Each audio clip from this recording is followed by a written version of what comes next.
Seni melukis kaligrafi tak cuma menggunakan kuas atau tinta yang digores menggunakan tangan. Teknologi yang kian berkembang hingga melukis kaligrafi kini dapat dilakukan dengan laser. Seperti usaha kaligrafi dan desain milik Ahmad Jawas yang berlokasi di Jalan Herta Sening Baru, Makassar. Di bulan Ramadan, pembuatan kaligrafi menggunakan cutting laser banjir pesanan. Selain kota Makassar, pesanan juga datang dari luar provinsi seperti Papua, Gorontalo, dan Pulau Jawa. Kaligrafi yang paling laris berbahan aluminium composite panel.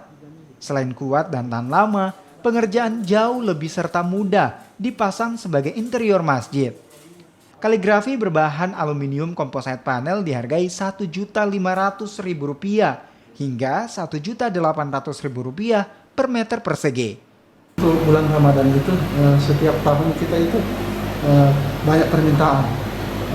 Beda dengan bulan-bulan yang lain. Kalau mau masuk menjelang Ramadan itu kita biasa kebanjiran pengerjaan. Ya.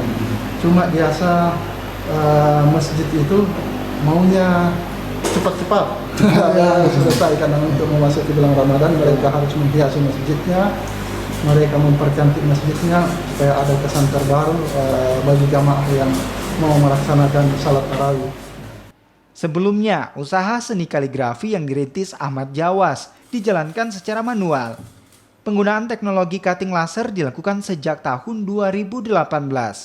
Selain pengerjaan lebih cepat, kaligrafi menggunakan laser juga lebih rapi. Arif Tirtana, Kompas TV Makassar, Sulawesi Selatan.